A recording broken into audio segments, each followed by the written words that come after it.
Ngayon pong panahong ito, kitang-kita na natin, nararamdaman na hindi talaga paglilingkod sa bayan ang plano ng ibang politiko o ng ibang sektor. Talagang after position lang, after money lang. Diba? Kasi kung talagang paglilingkod sa bayan ang gusto, lalo na po ng mga anti-Marcos, di tumulong sila sa gobyerno. O sa tamang proseso, maghintay sila ng eleksyon. Bakit sila atat na pabagsakin itong gobyernong ito? Ginagamit pa nila yung isyu ng korupsyon at kung ano-ano pa. Inaksyonan na nga ng gobyerno, pinaimbestigahan na nga at magpapakulong na nga bago magpasko Ano ba bang hinahanap nyo? O dahil ba yung posibleng makulong kaalyado nila? Dahil ba yung ginagawa ng gobyerno sila ang tinamaan at sila ang tatamaan? Kaya gusto nila palitan? So ano klaseng paglilingkod sa bayan yon? So malinaw, sa akin pong opinion, hindi paglilingkod sa tao, hindi paglilingkod sa bayan ang galaw ng mga ito. Talagang gusto lang nilang agawin ang kapangyarihan kay Pangulong Marcos. Para siguro talagang pagtakpan ang kanilang maling ginagawa nilang anti-Marcos, lalo na po yung mga sangkot sa katiwalian. Inimbestigahan na nga, binibigyan na nga ng due process, kakasuhan sila, walang tinukhang, walang human rights violation, ayaw pa nila. At ginagamit pa ito na akala mo naman sila yung matitino. Lalo na si Sara Duterte kung magsalita, akala mo wala siyang handicap. Akala niya wala siyang bagahe. Akala mo napakalinis niya. Wala ka namang ginawa kung hindi magbiyahe sa abroad at manira ng manira. Wala ka namang napauwi o nakuhang negosyanteng mamumuhunan sa Pilipinas. O kung ano man. Lahat ng iyong mga biyahe ay sinisiraan mo ang gobyerno ni Pangulong Marcos, ang mga Pilipino at ang International Criminal Court. Yan ba ang gustong maging presidente? Ang ginagawa, paninira lang. Napakarami ng problema ng bansa. Biktima ng earthquake, biktima ng typhoon, biktima ng korupsyon, kahirapan at iba pa. Malaking problema natin sa West Philippine Sea, wala naman kayong sinasabi tungkol dyan. Basta ang gusto nyo pabagsakin ng gobyerno at kayo maghawak. Para bang ang piling nyo kayo ang magagaling? Para bang ang piling nyo kayo ang pag-asa ng bayan? Para ang piling nyo napakalinis nyo? Ay yung mga nakapaligid kay Sara Duterte, ayaw ng pangalan na sino ba yan? Mga laos na politiko. Mga laos sa mga posisyon. Gusto lang makabalik. Hindi para maglingkod sa bayan.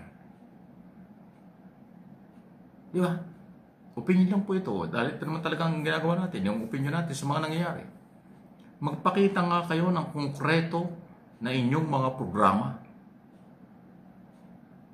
para sa bayan. Kung sakali kayo ay mapwesto after ng eleksyon sa 2028. Wala Puro lang kayo resign, puro kayo paninira, puro pananakot, puro banta.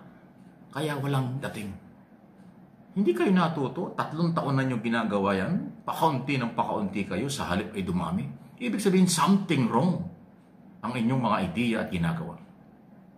Mali. Hindi kayo nakakukumbinsi ng tao. Pero kung ilalatag nyo kung ano yung national program, international program, paano harapin ang problema ng bansa, baka paniwalaan pa kayo kung meron kayong ganyang programa. Wala naman Ang feeling nyo, pag nawala si Pangulong Marcos at nag-take over kayo, gaganda ang buhay ng Pilipino. Suntok sa buwan yun. Malabo pa yun sa sabaw ng pusit. Wala ngang alam yung gusto nyo maghawak Hindi nga makapagsalita ng diretso Abogado pa naman, pasintabi na. Kung pakinggan, para hindi abogada. Pag nagsasalita, paano mo ihaharap sa international conference yan? Sa EPEC, sa ASEAN Summit, sa International Business Community, kung ano-ano. Open forum na matinding mga question and answer. Delikado. Mukha ng Pilipino, mukha ng ating bansa ang nakataya sa Panguluhan. Kailangan ng maghahawak ng ating bansa professional, pang-international. Pagod na tayo, sawa na tayo sa salitang kanto, pagmumura, pagbabanta, tokhang at kung ano-ano. Walang nangyari sa buhay natin. Lalo tayong lumubog sa utang. Lalong kaliwat kanan ng paghihirap.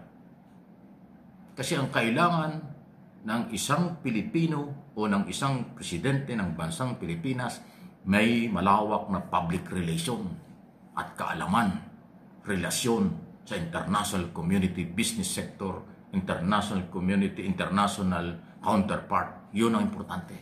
Dahil tayo ay underdeveloped na bansa. Tayo ay third world country. Ang kailangan natin tulungan tayo at malapit tayo sa mga malalaking bansa sa buong mundo. Yan ang ginagawa ni Pangulong Marcos. Lahat kinakaibigan, walang inaaway. Ayaw pa nyo? Gusto nyo ibalik yung ang kaibigan, China lang? Walang ibang kaibigan? Lahat ng bansa ay hindi naman kaalyado. China lang ang kaibigan na siya naman umaagaw sa West Philippine Sea. Ganun naman ang nangyari sa 6 na taon. Diba? Para po sa inyong kaalaman, sa totoo lang, hindi kayo ang solusyon ng bansa. Dapat makadiscover ang mga Pilipino ng matino na magiging susunod na Pangulo sa 2028 presidential election. Kung galing ito sa Piklawan-Dilawan, walang masama. Kung galing ito sa kung kanin-kaninong partido na meron talagang malawak na kaalaman at malawak na programa, yun ang kailangan natin. Hindi yung ang programa ay mang-agaw, katapos bahala na si Batman, ganon.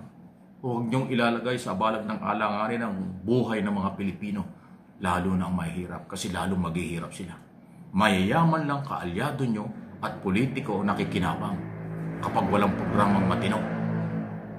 Kaya tayo mga Pilipino, maghanap tayo ng matinong kandidato na pwede nating ipalit kay Pangulong Marcos sa 2028. Hindi natin kailangan ng sikat, ma-impluensya kung meron mang impluensya. Ang kailangan natin, may kakayanan, matino, may takot sa Diyos. May pag-asa tayo. Huwag tayong padikta sa mga kung sino-sino dyan na akala mo sila lang ang magaling. Pero malaki ang problema nila. Any comment, reaction sa isyong ito? Okay lang po. At ngayon nga po, tapos na yung mga rally. So sana ho ay magtuloy-tuloy na yung mensahe ng INC nakarating na sa gobyerno. Inaaksyon na naman. Yung paninira ng iba-ibang sektor dyan na kaalyado ng mga laban sa gobyerno. Huwag tayong magpapapaniwala dyan. Okay? Tuloy lang ang buhay. Abangan natin kung kailan at ilan ang makukulong na senador, congressman at mga district engineer. Tuloy-tuloy na po yan. Parang nagbibilang lang tayo ng araw at oras. May makukulong na. At ang balita ko, bilyon-bilyon na hong pera ng taong bayan ang na-hold, na-recover na ng ating gobyerno. So tuloy ang pag-recover ng pera, tuloy din pagpapay ng kaso, kaya magpapasko sila sa kulungan, wala silang Merry Christmas, sabi ng Pangulo. Diba?